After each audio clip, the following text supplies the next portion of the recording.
14th, 2016.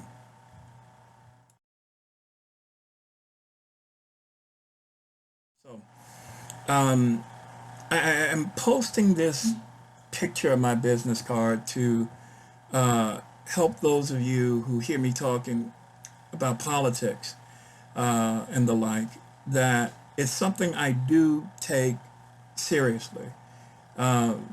I'm not a knee-jerk reaction sort of person when it comes to the discussion of politics. I believe in thorough research. I believe in thoughtful conversation. I believed in intelligent debate. So this isn't something I'm arriving to when I talk about politics from a just merely what you would call a layman's perspective. This is something that I've delved into a great deal. My work has allowed me to write for, what you would call establishment, journalism, uh, in New Bedford.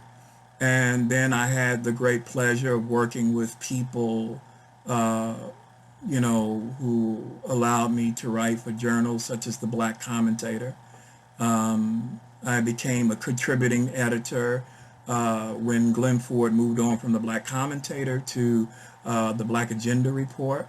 So I had the opportunity to write for them. And presently, Mempress News, MPN, an independent news organization.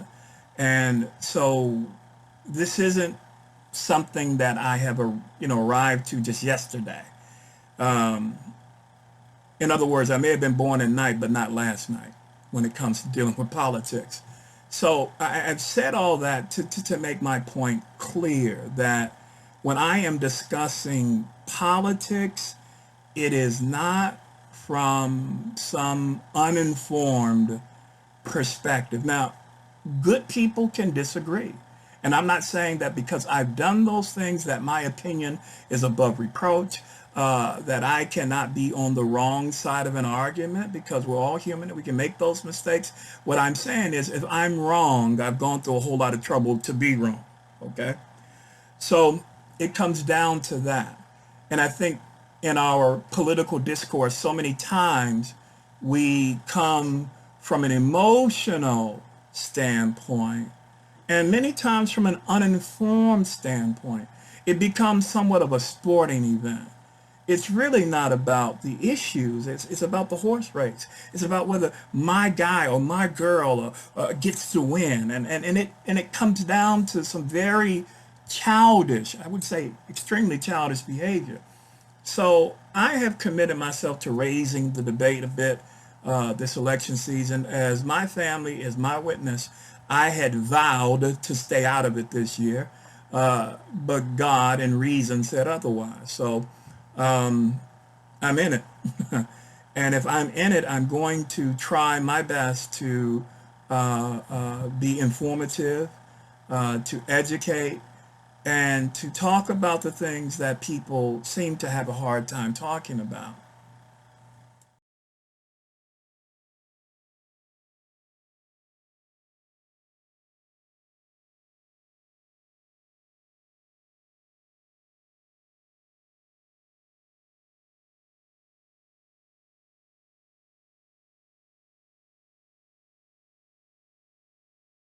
Really not the case. When I do these life and electric chair episodes or podcasts, I do so sometimes in great pain. I do so sometimes after not sleeping a whole lot at night. Um, my engagement with the outside world has been limited to uh, being able to do certain things on the internet or uh, going around and about in my motorized wheelchair or my, you know, Batmobile. So it comes down to that. So when I do these things, I do so um, sometimes after doing so, having to lay down and rest for a great deal. But I think that what I'm talking about, and I think that what I'm doing is worth it. As I said in a previous podcast before, This is my contribution to democracy. This is my contribution to what I believe the sort of discourse we should be having right here and right now. So I'm going to do this. We have heard a great deal about Trump, and we've heard a great deal about, the things that he says and the things that he does. And I think I want to be clear right here, right now. I think Trump is a real distraction from talking about the real issues that face us. I think he's a shiny toy. I think he's the precocious child that wants to get attention. And the media has done exactly what you shouldn't do with a precocious child who just wants attention. They've been giving him that attention. And therefore, it distracts us from the issues like poverty. It distracts us from the issues like education. It distracts us from the issues of war and peace. It distracts us from those issues because those things are much more important than the last idiotic thing that Donald Trump said. I mean, if we're going to get into the business of covering what idiotic people said, we're going to be very busy. And we're not going to be dealing with the great and profound issues of the day. So let me be clear. Have I made up my mind to vote for Hillary Clinton yet? No, I haven't. I have not. My vote is precious. My vote was bought by the blood of my ancestors, by the 13th Massachusetts, by the scars on the backs of Harriet Tubman, the scars on the back of a Frederick Douglass, the scars on the back of a Sojourner Truth. That's what my vote was bought for. It was bought for by the blood of Medgar Evers and Malcolm X. It was bought for by the blood of Martin. That's what my vote was bought for. And no, that's not a cheap price. My vote may be free, but it's not cheap. So let me be clear about that. So no, someone has to profoundly, they really have to earn my vote. Once again, I'm not going to be scared into voting in a way that I don't want to. And I'm not going to be bullied into voting in a way I don't want to. Now, let me be clear about this as well.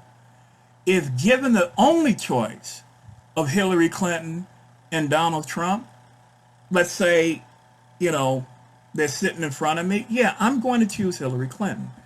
Trump is woefully unqualified. I think there needs to be another word for unqualified because he goes beyond the pale of unqualified. All right. No, I don't believe in giving he may be saying, well, Trump is just saying those things, to get people riled up. Look, I don't want to be, I'm not going to vote for someone that's getting people riled up through racism, through xenophobia, through hatred.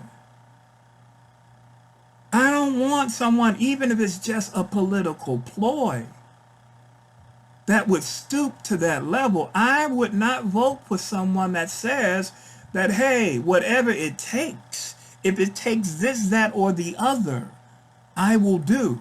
No, I will not vote for someone like that. So every 4 years in a presidential election, we become employers. All of us become employers. And an employer sometimes has the responsibility of sitting down and looking at the applicant's application forms. And we try to get the person that's the most qualified for the position that's open. Now, every 4 years, the president's position becomes open. All right? And so now, we are the employers. Looking at the applications between Hillary Clinton and Donald Trump, she is far more qualified than Trump. Far more. Now, And, in some ways, that's not saying much. But she is far more qualified than Donald Trump. End of story, period. Now, even though someone is more qualified than another applicant, that doesn't mean that their application doesn't have a few red flags. Hillary Clinton's application does have some red flags. And this is my problem with what I am seeing right now in the political debate and discourse, especially amongst Democrats, especially with people on the left.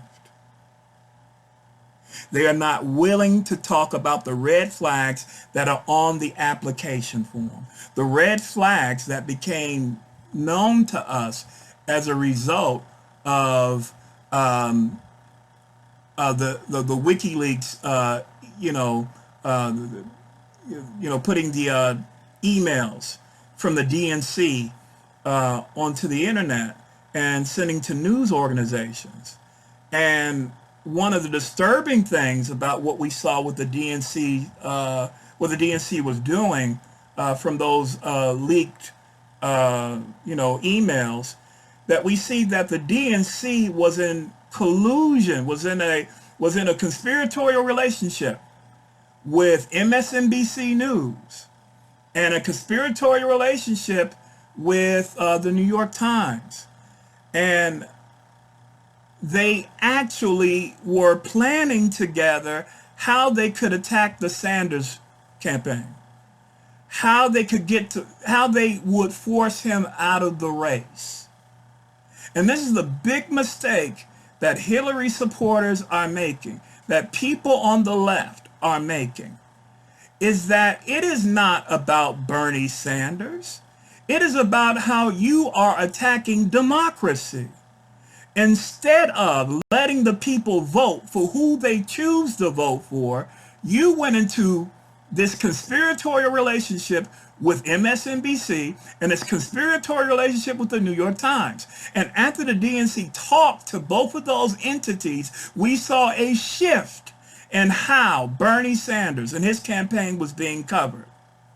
That the people who are part of Bernie Sanders' campaign, some of them are not lamenting the loss or the ending of Bernie Sanders' campaign. They are angry at how it all came about. Now, those of you who are on the left and those of you who say you're part of the Democratic Party, do you not see the hypocrisy that's inherent in the position that you are taking when it comes to this stuff coming to light? Do you not see that this is hypocrisy? Now, you are the same people who rail against the Republican Party and their relationship with Fox News. You are the same people that railed against George W. Bush and how he manipulated the media into believing there were weapons of mass destruction in Iraq and therefore taking us to war on false pretenses. You are the same people. How does it all of a sudden become okay for Hillary Clinton and the DNC to collude with media in order to stunt, Bernie Sanders' campaign? How can you condone that? Now, what you're probably thinking right now, well, you keep talking about this, then who do you want? You want us to end up with Trump? Is that what you want to do? You're attacking Hillary, and you want us to end up with Trump? Hey, look, that's not my concern right now. We you know what? We do to presidential candidates what we wouldn't do with people in our own lives. You tell me the wife or husband who comes to their spouse with a problem, and then the spouse turns around and says, hey, you could have married that other guy, remember? What are you talking to me about this? Hey, you could have ended up with that other guy. You would look at them like they were crazy. You will look at them like they were insane, because it ain't got nothing to do with who I could have ended up with. I'm with you. We're talking about our problem right now. We wouldn't go for that. There's no way that if you were a supervisor and you hired someone and you go to them to talk about, their work performance being poor. And they turn around and look at, hey, I'm a whole lot better than that other guy you could have hired. If you'd had him, you'd have been a whole lot worse. That's not the issue. We're talking about you. So let's, not regress into ignorance and stupidity here. Let's hold our presidential candidates to the same standard we would hold anybody else to. Now, because you have problems with your spouse, does that mean you're going to get a divorce? No. And because you have problems with that, with that person, if they improve their work performance, does that mean you're going to fire them? No. But here's what I do know. That in relationships, what we don't discuss and what we don't talk about is what usually destroys a relationship. And the same thing works for democracy. It is the things we don't talk about that destroys a democracy. It's the things that we don't talk about that will end up destroying whatever political party you're holding allegiance to. It is the thing we refuse to talk about that ends up being the problem. So let us now talk about the issues we face.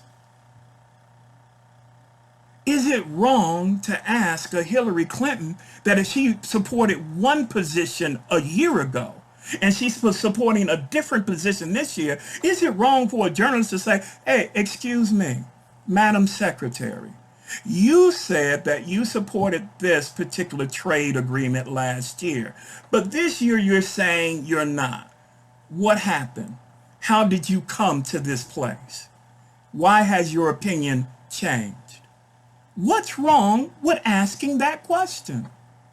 What's wrong with asking a President Obama, hey, you said during your presidential campaign and into your presidency that we need to be more transparent, we need to have more respect for investigative journalism, and you have jailed, now President Obama has in the year 2016, he has jailed more whistleblowers. He has attacked more journalists than these previous presidents have done combined.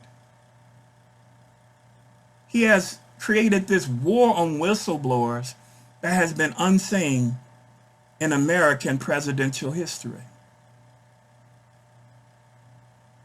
So what's wrong with saying what happened? What's wrong with holding them to that standard? Once again, what we don't talk about will end up being the thing that destroys us. Not what we choose to talk about, it's what we don't talk about.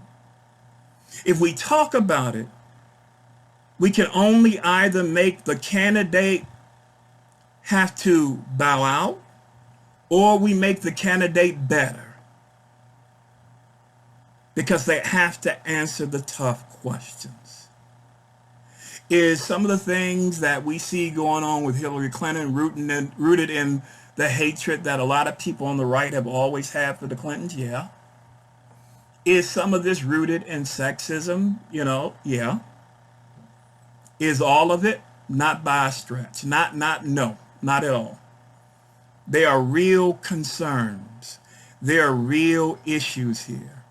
And as long as we're playing with the shiny toy, which is Donald Trump's reality show of a candidacy, then we're missing out on the real issues that we should be talking about. I'm not worrying about campaigns right now. I'm concerned about how do we govern after whoever gets into office gets in. That should be our concern. Now, you said, well, I agree with Hillary's policy issues. The things that she outlined, I really agree with.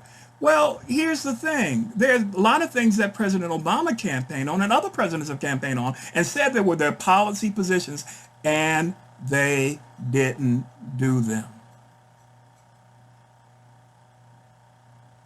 We have to realize that the election of a president is not the end. It is the beginning. And we do not coronate people. We elect them. So let's, I thought America solved that whole, royalty thing, after the Revolutionary War, but I guess not, because we always want to crown someone instead of electing them. Let's not be that way. Democracy is a fragile thing. Integrity is a fragile thing. At the end of the day, that's all we have is our integrity. And I'm asking my friends on the left, and I'm asking my friends on the left, because my friends on the right, to a certain extent, have abdicated that responsibility. Because there are just too many nonsensical arguments for why you would support a Donald Trump. I really don't understand that, and I really don't get it. So I'm talking to my friends on the left right now. I'm asking you this question. At the end of the day, when Hillary Clinton, let's say Hillary Clinton gets elected and she's in office for 8 years, and after her, a Republican gets into office, and you complain about the things that weren't done, and you complain about the things that this Republican president didn't do, or this conservative president didn't do, or what they are doing, and how it's a danger to democracy. I want you to remember some of the things you didn't say when a Democrat was in office. I want you to remember those things, because other people will. And the thing is this: we have social media now, okay? We didn't have that back in the day. So our words are kind of framed on the internet, on our Facebook pages, and on our Twitter pages, on our Instagram pages, and the like. We're kind of, frozen in time. Our statements are. I remember talking to Glenn Ford, good friend now, who's the managing editor of the Black Agenda Report. And I remember we were talking before the 2008 election. And we were talking about some of the deficiencies of candidate Obama, because no candidate is perfect. And we were talking about, yeah, well, given, that, the choice is, John McCain and Sarah Palin. Yeah, we'll be voting for Obama. But I asked him, okay, so then why are we writing this? Why do we write this? Now, I knew my answer to that. I want to hear his, because he's probably the best journalist I know. The best journalist I know. And he told me, he said, so that there'll be a record. He said, when his presidency is ended, and every presidency ends, he said there needs to be a record that people were talking about these things before, that we didn't fall asleep on duty. And I want to give you that admonition today, that admonishment today. Let's not fall asleep on duty. We need to make a record, not just of why we're for someone, but that we challenge them and we tried to make them better people, better candidates, better presidents. Because when we saw something wrong, we challenged them. We become better when we are challenged on our wrong and we accept the challenge. But what challenge is there to accept if we don't talk about it? Once again, and this is where I'll leave you with this particular podcast. It is the things that we don't talk about that destroys relationships. And it's also the things that we don't talk about that will destroy a democracy. Thank you very much for tuning in. This is Life in the Electric Chair. Goodbye.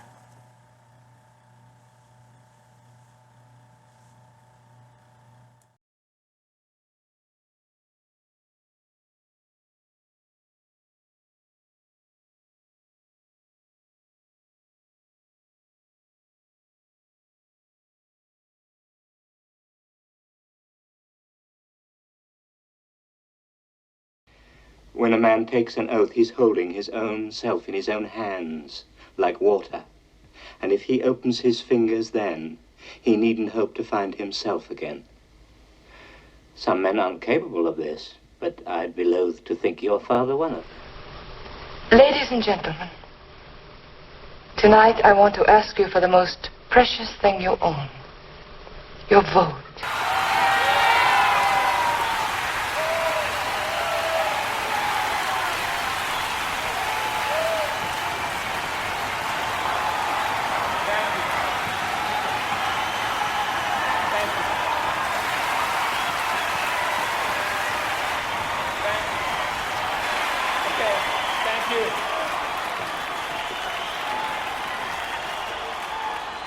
You know, I'd hoped to be standing here tonight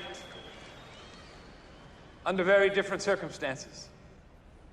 And I have been asked by people that I respect to take this opportunity to support one of the other fine candidates who have made this race with me, to help decide who our nominee will be. But I can't do that. I can't do that because it's not my place to decide who our nominee should be. That decision is yours and yours alone.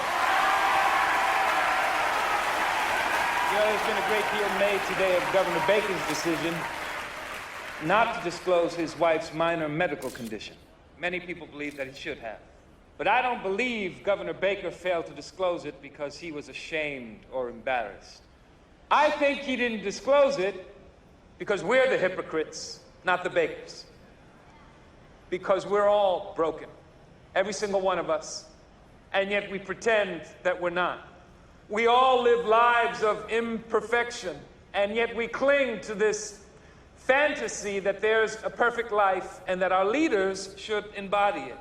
But if we expect our leaders to live on some higher moral plane than the rest of us, well, we're just asking to be deceived.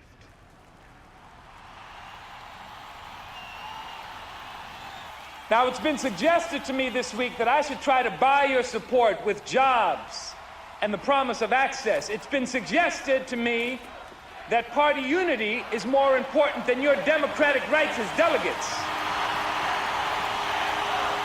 That's right, it's not. And you have a decision to make. Don't vote for us because you think we're perfect.